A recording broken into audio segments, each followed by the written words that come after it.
तो एक सत्य घटना है, जब श्रीनाथ जी गोवर्धन से नाथ द्वारा में विराजमान हुए तो ऐसी एक कथा सुनाई जाती है कि रसोई घर वहां पर सिद्ध हो रही थी। तो आचार्य उस समय के जो गोस्वामी थे उन्होंने सब साथ में ही गए थे, ब्रजमंडल के ब्रजवासी हैं नाथ द्वारा में। तो ब्रजवासियों से कही हाँ भाई चलो एक एक दिन सबके घर की बारी आवेगी, एक एक दिन अपने अपने घर से प्रसाद लेके आओ ठाकुर जी के लिए। तो मंदिर से बर्तन दिए जाते थे और जितने बर्तन दिए गए कम से कम भर के आने चाहिए सबके घर से, बनाओ सामग्री ठाकुर जी के भोग के लिए। सबका सौभाग्य होता था कि हमारे घर की सामग्री ठाकुर जी को भोग लगेगी।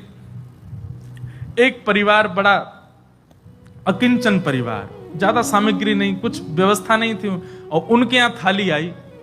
तो थाली देख करके, कटोरियां देख के, बड़े बड़े थाल, बड़े बड़े कटोरा देख के सुखी तो बड़े हुए, लेकिन रोने लगे, कैसे करें, हम पे तो इतनी सामग्री नहीं कि हम एक कटोरा भर के भेज दें, ये थाल भर के कैसे भेजें।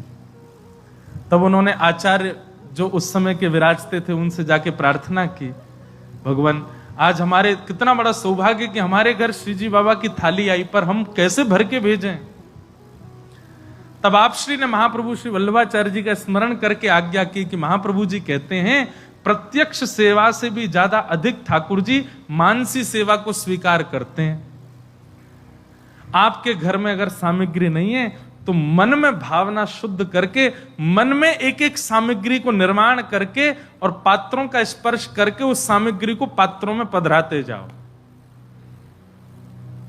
महाराज वो भक्त सब सामग्री पात्र लेकर के आए, पात्रों को धो करके अपने सामने रखा, अब सामग्री अपने हृदय में बना रहे हैं। सुंदर लकड़ी चेताई है, कंडे लगाए हैं, ऊपर चूल्हा पे एक पात्र रख दिया है, पात्र में अब घी डाल दिया, आहा सुगंधी आ रही घी की, और घी की सुगंधी में बढ़िया छौंक लगाए, और छौंक लगा करके सामग्री डाली, टमाटर डाले, जे डालो, वो बढ़िया साग बन गयो, साग लेकर के एक पात्र में पधरा दियो।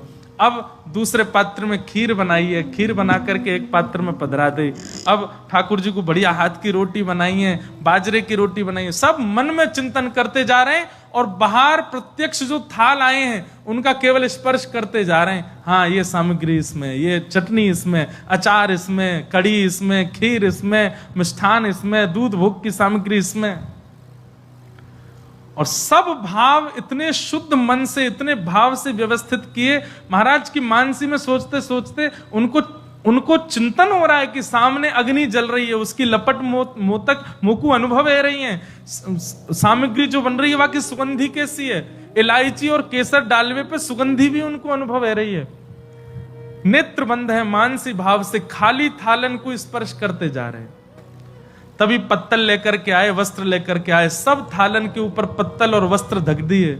घर के सब लोग अंशों कही अपने अपने कंधा पे उठा करके सामग्री ले चलो भोग के लिए। खाली थाल हैं देखने पर सब लोग पत्तलन में भर भर करके और सब खाली खाली बर्तनन को लेके मंदिर में गए। और वहां जाकर के जो आचार्य थे उनको भी बोलते जा रहे हैं, जे कड़ी भोग है, जे खीर है, ये रोटी सामग्री है, ये दूध घर की सामग्री, सब सामग्री देते गए। उस समय के जो आचार्य थे उनके नेत्र सजल हो गए। आज ठाकुर जी के आगे खाली भोग की सामग्री रखी गई है और कही नाथ मानसी से एक भक्त सिद्ध करके लायो, स्वीकार करो। और आचार्य पर्दा करके जैसे ही बाहर आए और समय अनुकूल जान के जैसे ही भीतर प्रवेश कियो, जितनी सामग्री की भावना रखी थी वो सामग्री सब प्रकट हो गई और प्रकट है कि ठाकुर जी ने स्वीकार करी। और स्वीकार करने के बाद वो समस्त सामग्री वैष्णवन में बांटी गई। आचार्य चरण के नेत्र सजल हो गए। क्यों? बोले मन माने तो मन में बनाई, पर ये प्रकट सामग्री मुझे तो ऐसा लगा स्वयं श्याम सुंदर बना के लाए होंगे, वहां घर में व्यवस्था नहीं, हम ही बना दें। तो पर्दा आवश्यक है ठाकुर जी के भोग में। क्यों? कई भावना उसके पीछे। एक भावना यह भी कि ठाकुर जी अपने सब सखाओं, अकेले नहीं पाते ठाकुर जी, सब सखाओं को बुलाते हैं। ठाकुर जी तो संकोच नहीं करते पर सखा संकोच करते हैं, इसलिए ठाकुर जी कहते हैं भैया नहीं हमको प्राइवेसी दे जाओ, हमारे सखा आमेंगे, मधुमंगल श्री दामा, तन सुखा मन सुखा धन सुखा, सब बैठ जामे, सब ले ले करके प्रेम सो पावे, या हमारे ठाकुर जी के लिए पर्दा। कोई निकुंज रस को उपासक है तो निकुंज रस में क्या है, सखियां आती हैं, श्री किशोरी जी आती हैं, और किशोरी जी को भोग पहले सखी लगामे और फिर किशोरी जी को पवा करके किशोरी जी की प्रसादी ठाकुर जी पामे। अब ये हमारे सामने तो करेंगे नहीं ठाकुर जी, इसलिए अंतरंग भाव के लिए उनको पर्दा चाहिए।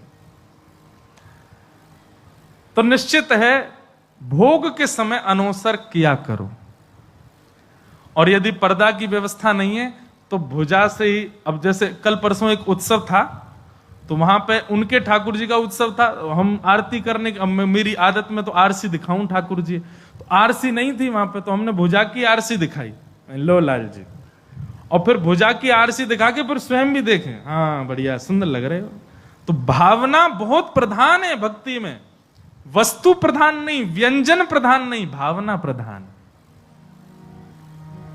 जैसे बीड़ा भोग ठाकुर जी को नित्य आना चाहिए, बीड़ी भोग। अब लोगों के घर में बीड़ी की व्यवस्था नहीं है तो अपने भुजा कोई ऐसे बीड़ी की भावना रखो और ठाकुर जी के अधर से स्पर्श कराओ, बीड़ी, ठाकुर जी बीड़ी पा रहे, भावना की सेवा। आज भी किसी ने पूछा, बोले महाराज जी आप मना करते हैं कि ठाकुर जी को कहीं लेके जाओ तो पूरी व्यवस्था लेके जाओ, नहीं लेके जाओ, व्यवस्था नहीं है तो मत लेके जाओ, तो फिर अकेले घर पे कैसे छोड़ के आए।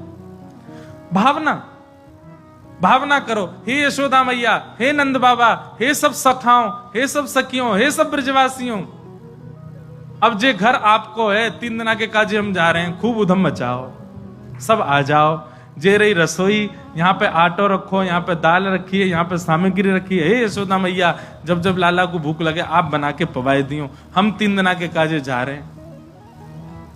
ये भावना करके जाओ, शुद्ध पवित्र फल ठाकुर जी के समीप रख के जाओ, जल की झारी जी रख के जाओ, ठाकुर जी को शयन मुद्रा में सुला करके आप जाओ। लेकिन याद रहे 2 दिन से ज्यादा मत जाइए, 2-3 दिन की बात तो ठीक है, पर उससे लंबे जा रहे हो फिर तो फिर व्यवस्था पूरी लेके जाओ। 3 दिन तक 2 दिन तक तो ऐसी सेवा आप मानसी करके, लेकिन विश्वास पूर्ण होना चाहिए, चाहे कहीं गए हो आप, समय समय पर आपको याद आनी चाहिए कि हाँ अब ठाकुर जी का भोग बनना होगा, अब ठाकुर जी राजभोग कर रहे होंगे, अब ठाकुर जी की शयन की व्यवस्था है गई होगी, यशोदा मैया सुवा रही होंगी, ये चिंतन मन में रहना चाहिए, तभी आपकी सेवा वहां चल रही होगी। आप अनुभव करेंगे, 1 बार 2 बार ऐसी भावना चित्त में रखोगे ना, फिर लौट के जब घर आओगे, काऊ देना तो ठाकुर जी की व्यवस्था में, ठाकुर जी के निकुंज में, ठाकुर जी के सिंहासन पर कछु तो अनुभव ऐसा होगा कि आपको पता लगे कि हाँ सब यहां आए और ठाकुर जी की सेवा करके गए। भावना प्रधान।